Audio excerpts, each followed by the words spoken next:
नमस्कार, स्वागत आहे सर्वांचं आपल्या यूट्यूब चॅनलवरती। महाराष्ट्रातील संजय गांधी निराधार अनुदान योजनेच्या लाभार्थ्यांसाठी अतिशय महत्त्वाचे अपडेट व्हिडिओच्या माध्यमातून आपण जाणून घेणार आहोत। आनंदाची बातमी आहे। त्याचबरोबर पहा, एप्रिल महिना हप्ता वाटप संदर्भात सुद्धा व्हिडिओमध्ये माहिती तुम्हाला पाहण्यास मिळणार आहे। फक्त व्हिडिओ कंटिन्यू करणं गरजेचं आहे। अतिशय महत्त्वाचा व्हिडिओ आहे। त्याचबरोबर आणखीन एक छोटीशी सूचना, चॅनलवर पहिल्यांदा आला असाल, पहिल्यांदा आपला व्हिडिओ पाहत असाल तर नक्की चॅनलला सबस्क्राईब करून ठेवा, जेणेकरून या योजनेच्या सर्व अपडेट तुम्हाला वेळेवर मिळत राहतील। चला तर मग सुरुवात करूया आजच्या या व्हिडिओला। महाराष्ट्रातील संजय गांधी निराधार अनुदान योजनेच्या लाभार्थ्यांसाठी एप्रिल महिन्याचा हप्ता नेमका कधी जमा होणार आहे, हा तुमचा मुख्य प्रश्न आहे। परंतु पहा, या योजनेतील दिव्यांग लाभार्थ्यांसाठी या व्हिडिओमध्ये आणखीन एक अतिशय आनंदाची बातमी आपण या व्यतिरिक्त जाणून घेणार आहोत। एप्रिलच्या हप्त्यासंदर्भात तर माहिती आहेच, परंतु दिव्यांग बांधवांसाठी जी मोठी अपडेट आहे ती अगोदर आपण पाहूया। तर स्क्रीनवर पाहू शकता, 13,000वर लाभार्थ्यांना सहाय्यक साहित्य वाटप करण्यात येत आहे। जे दिव्यांग बांधव आहेत, या 13,000 दिव्यांग बांधवांना सहाय्यक साहित्याचं वाटप करण्यात येत आहे। दिव्यांग व्यक्तींना आधार, उपचार आणि शासकीय योजनांचा लाभ मिळवून देत जळगाव जिल्ह्यातील जिल्हा दिव्यांग पुनर्वसन केंद्र दिव्यांगांसाठी आशेचा किरण ठरले आहे। आणि दिव्यांग बांधवांचं पुनर्वसन केंद्रातील योजनांचा लाभ घेण्यासाठी वयाची कोणतीही अट या ठिकाणी असणार नाही। जे जळगाव जिल्ह्यातील उमेदवार आहेत, जळगाव जिल्ह्यातील दिव्यांग बांधव आहेत, त्यांच्यासाठी अतिशय महत्त्वाचा हा व्हिडिओ आहे।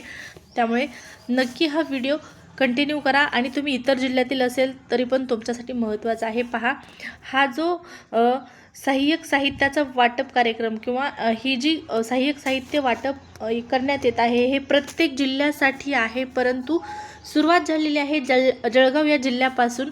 त्यामध्ये कोणकोणत्या वस्तू वाटप करण्यात येत आहेत, कशा पद्धतीने हा पूर्ण कार्यक्रम राबवला जात आहे, या संदर्भातली माहिती आपण पाहूया। तर पहा, शासनाच्या सामाजिक न्याय व अधिकारिता मंत्रालयाच्या दिव्यांग सशक्तीकरण विभागांतर्गत इंडियन रेड क्रॉस सोसायटीद्वारे संचलित केंद्र दिव्यांगांच्या सक्षमीकरणासाठी प्रभावीपणे काम करत आहे। सन 2013 ते 2014 मध्ये स्थापन झालेल्या या केंद्राच्या अध्यक्षपदी जिल्हाधिकारी तर उपाध्यक्षपदी जिल्हा परिषदेचे मुख्य कार्यकारी अधिकारी असतात। केंद्र व राज्य शासनाच्या एकूण 22 योजनांचा लाभ दिव्यांगांपर्यंत पोहोचविण्यासाठी विविध विभागांशी समन्वय साधण्याची जबाबदारी हे केंद्र पार पाडत आहे। त्याचबरोबर आता पहा, 14,000 लाभार्थी अशा आहेत ज्या लाभार्थ्यांना या केंद्राच्या माध्यमातून गरजेनुसार 3 चाकी सायकल, व्हीलचेअर, कुबड्या, श्रवणयंत्र, त्याचबरोबर कृत्रिम अवयव आणि अन्य सहाय्यक उपकरणे उपलब्ध करून दिली जात आहेत। सन 2015-16 त्याचबरोबर सन 2025-26 या वर्षासुद्धा हा उपक्रम सुरू करण्यात आलेला आहे। तर जळगाव जिल्ह्याअंतर्गत पहा, अशा पद्धतीने सहाय्यक साहित्याचं वाटप करण्यात येत आहे। आणि यामध्ये हे जे साहित्य वाटप करण्यात येत आहे, हे कोणत्या निधीमधून करण्यात येत आहे, तर आमदार निधीमधून अशा प्रकारची मदत जळगाव जिल्ह्यातील लाभार्थ्यांना करण्यात येत आहे। राज्यात म्हणजे पहिल्यांदाच असं या ठिकाणी पहा, जळगाव हे असं एकमेव केंद्र आहे की जेथे आमदार स्थानिक विकास निधीतून दिव्यांगांना सहाय्यक साहित्य उपलब्ध करून दिले जात आहे। केंद्र शासनाचे शिबिर 3 वर्षातून एकदा होत असल्याने लाभार्थ्यांना लाभ मिळण्यात विलंब होऊ नये म्हणून केंद्रामार्फत नोंदणी करून आमदारांच्या माध्यमातून या ठिकाणी पहा सहाय्यक साहित्य पुरवले जात आहे। गेल्या वर्षी केंद्राने घेतलेल्या स्वयंरोजगार मेळाव्यातून प्रेरणा घेत 40 दिव्यांगांनी स्वतःचा व्यवसाय देखील सुरू केलेला आहे। तर पहा, दिव्यांग बांधवांसाठी अतिशय आनंदाची बातमी आहे। स्वतःच्या पायावर उभा राहण्यासाठी त्यांना अशा प्रकारची मदत केली जात आहे। आणि याच उपक्रमाच्या माध्यमातून 40 दिव्यांग बांधवांनी स्वतःचा व्यवसाय देखील सुरू केलेला आहे। विशेष विद्यार्थ्यांसाठी सेवा देखील उपलब्ध करून दिल्या जात आहेत। या कार्यक्रमांतर्गत जे अध्ययनासाठी अक्षम आहे म्हणजे असक्षम आहेत किंवा विकासासाठी त्यांना काही बाधा आहे, विकासात बाधा निर्माण झालेल्या दिव्यांग किंवा व्यंग बालकांच्या पुनर्वसनासाठी सुद्धा केंद्रात समुपदेशन, फिजिओथेरपी, त्याचबरोबर स्पीच थेरपी सेवा उपलब्ध करून दिली जात आहे। आजपर्यंत 522 जणांनी याचा लाभ घेतलेला असून चालू वर्षात 26 लाभार्थी उपचार घेत आहेत. फिजिओथेरपी आठवड्यातून 2 दिवस, समुपदेशन दररोज सकाळी 10 ते 2 या वेळेत केले जात आहे.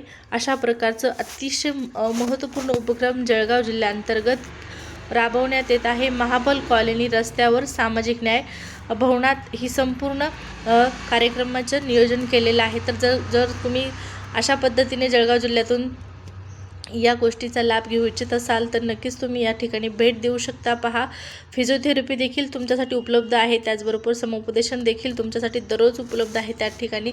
आणि आता इतर जिल्ह्यातील लाभार्थ्यांसाठी महत्त्वाची माहिती. तर इतर जिल्ह्यातील लाभार्थ्यांसाठी पहा, ज्या पद्धतीने जळगाव जिल्ह्यामध्ये अशा प्रकारचा एक महत्त्वपूर्ण उपक्रम राबवण्यात येत आहे. हा उपक्रम राबवण्यासाठी प्रत्येक जिल्ह्यातील आमदारांना हा निधी उपलब्ध करून दिलेला असतो. परंतु पहा, आमदार निधी मात्र कुणीही वापरत नाही. मग हा निधी कुठं जातो हा एक महत्त्वाचा प्रश्न आहे. यावर प्रश्नचिन्ह उपस्थित कायम असणार आहे.